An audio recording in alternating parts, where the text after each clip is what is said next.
Alright, it's time to continue with the Scorpion platoon, and today I'll be driving a vehicle that I initially didn't think I would enjoy. That's the T26E5. Now, the T26E5 does have a 90mm cannon, 40 km/h is the top speed, 12 km/h is the reverse. It is definitely slower than the Scorpion, but it does have a lot more armor. It has lower penetration, 175mm is the average penetration on the T26E5, but the armor on this thing is actually really good frontal hull armor, and decent turret. However, this vehicle does have some weak spots. The machine gun port, for example, lower plate can be penetrated, and the edges of the turrets, the outskirts of the turrets can easily be penetrated by enemy shells. But the weak spots are rather small, and the vehicle is also rather slow, I would say. Now, on paper, 40 km/h is somewhat average speed, but from my experience, I'm actually averaging about 25 to 30 km/h with the T26E5, which is surprising. I expected this vehicle to be faster than that, but you know, it has good armor, so I don't really mind the speed that much. Now, the main gun on this thing did surprise me. It has a lot of different shells. I'm using APC, BC and high explosive.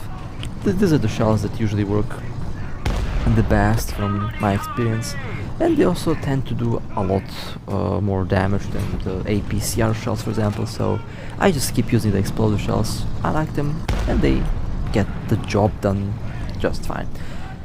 Now, I am actually fighting in against tier 6 vehicles. That's a T95 over there, and with this vehicle, with this shell, you obviously are not going to be able to penetrate a T95. That's a bad angle, of course. However, the main gun on this thing is still more than capable to penetrate most of the enemy tank's weak spots. It's also fairly accurate. I was very surprised by the accuracy of this thing. It usually lands where you want to aim. Of course, I'm kind of an exception to the rule, since I have bad luck and my shells rarely go where I want it to go. But you know, the shell damage is still really good, the accuracy is really good, and the armor is also really so. Now, the side armor and the rear armor of the turret and the hull aren't the best, so you should avoid showing that to enemy tanks. The vehicle can easily be destroyed if you get hit anywhere in the side, because it's very easy to detonate ammo, but the frontal armor is definitely decent. Angling around corners, angling around rocks, what I like to do with the vehicle is usually very effective, and it has good reverse. Well, not the best reverse, not like 30 km/h reverse, but it is honestly really good and more than enough to get your tank back to safety. And just like that, I did a triple. Now, I was asked to do a bomber guide, how to bomb ground targets and ground tanks. I will do that, don't worry, I will do that. However, it's not, I would say, not something that does require a guide, but I would make a guide, no problem. But I'll just quickly explain how I do it. I usually aim at an area where there's a high concentration of tanks, and I usually place one bomb per tank in that group, so that dodging the bombs is a bit difficult for the tank. And usually when they try to dodge the bombs, they all kind of get stuck, and when they get stuck, they just get blown to bits by the bombs that I deploy from the aircraft. So that's usually what I try to do. But the goal is to drop the bombs at a location where there's a lot of tanks, since you want to make sure that you destroy as many tanks as possible. And honestly, with a bit of practice, it's very easy to do that. Now, back to the medium tank. This is also one of the more heavily armored medium tanks. T44, side armor, and boom. This shell is definitely scary. I would say this is one of the more effective explosive AP shell. No, it's not. It's not like explosive AP like APHE. APHE still remains, I would say, the best explosive armor piercing shell in mid and low tier, but explosive APCBC kind of acts like APHE in terms of the damage that it does when it penetrates, so they're definitely, I would say, equal. So you will notice very little difference between the shells. I believe APHE has a bit better performance against angled surfaces, but I believe it's not a significant difference to make a huge impact on. Maybe in some cases it actually does make a difference, but from my experience, both shells have been performing really well, and I've had absolutely no problems with both shell types. Let me drop some bombs, and I should have dropped more bombs. Yeah, I kind of messed up the bombing on the heavy tank over there, but 8 kills, and I'm not even top tier. I was actually the lower tier, and I got first place. This vehicle is just awesome. I like it. This tank is surprisingly good. I say surprisingly because usually when I'm facing this vehicle, I just destroy it with one shell to the turret, and I always had the impression that this might not be a good vehicle, but I'm glad I was wrong. This is actually a pretty interesting little tank. I actually like it a lot.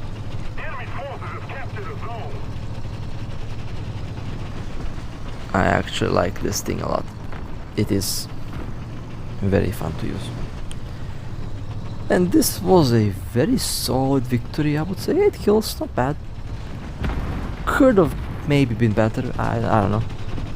But I'm not going to complain about 8 kills. Good match. Good battle. So let's go to the next battle with the T26E5.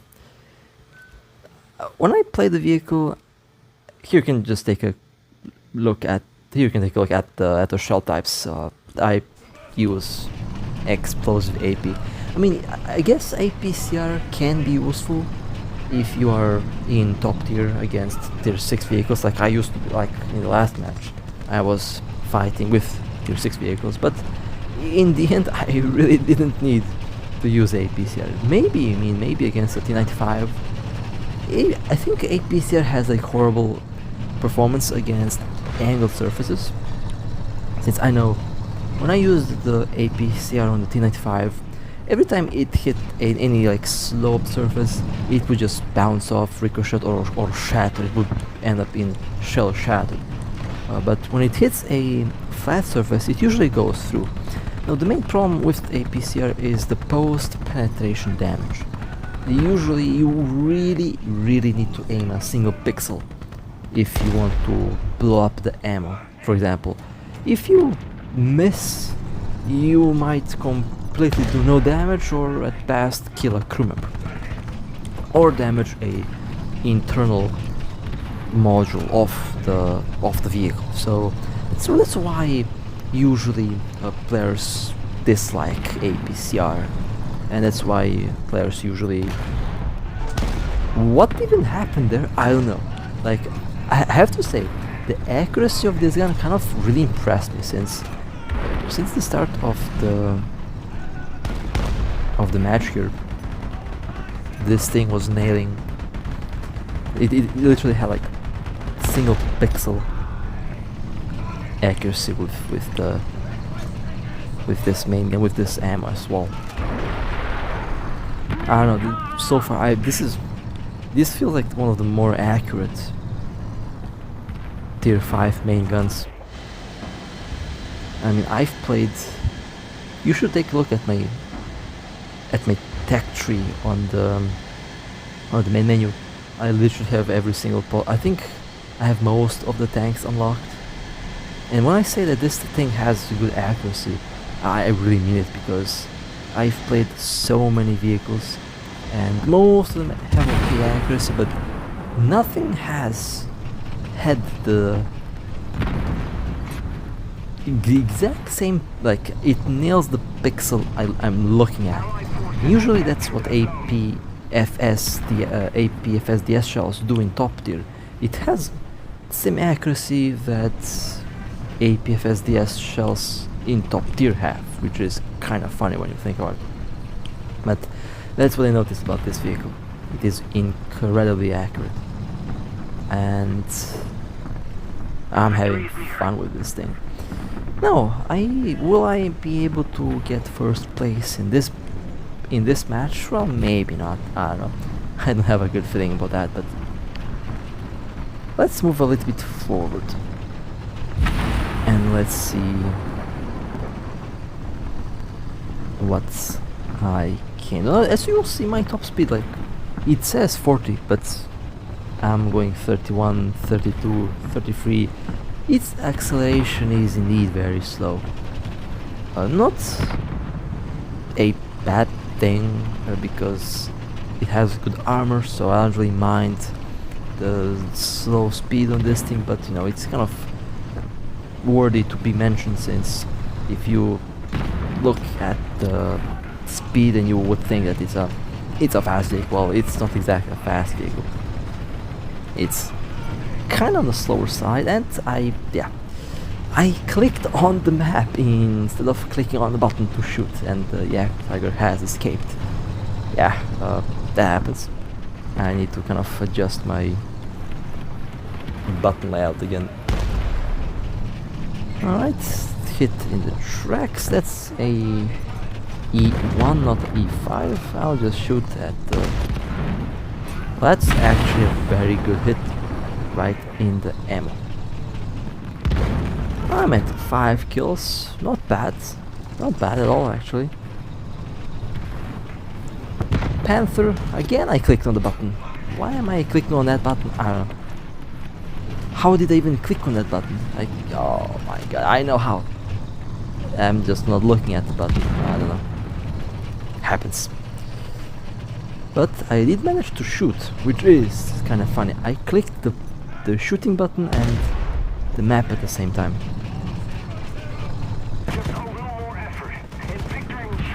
M4A3, destroyed. That's kill number 7. Well, I managed to get to the top place somehow. Really did not expect to do that this well in this match. Oh, and just when I wanted to turn around, another vehicle popped at the other end of... Okay, someone else got a kill. Well, let's move a little bit forward. And let's see if I manage to snatch some more kills. Probably not, since we are... yeah, the match almost is ending. Honestly, very good experience with this thing. I really like to drive this. It's a very interesting tank. Oh, T34. Boom. Kill number 8. But I managed to get a 8th kill in this match as well. Not bad, I'll take it. Anyway, let's do another match with this thing, since driving this vehicle is honestly fun.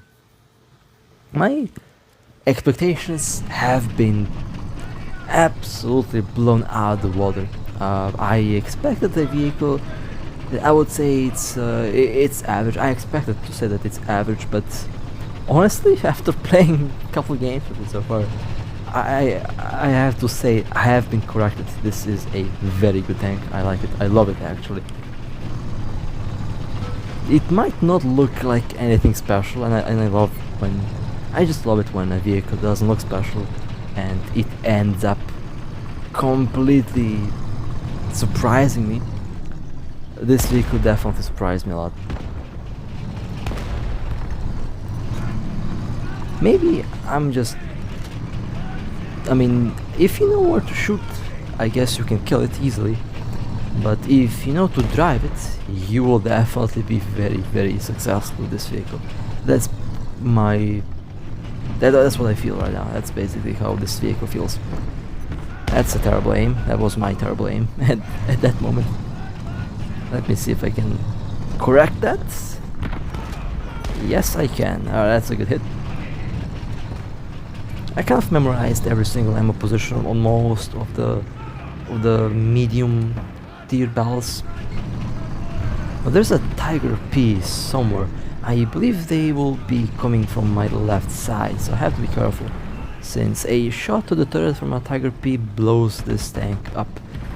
I think this vehicle does have ammo stored at the cheeks of the turret. Oh, there's the Tiger P. Speaking of the devil, well, I can definitely penetrate the cupola, but I'll try to aim at those at the edge. Yeah, turrets. Well, I missed the turret ring. You can also penetrate the Tiger P in the turret ring if you hit the ring. Okay, commander just lost the head. Ouch.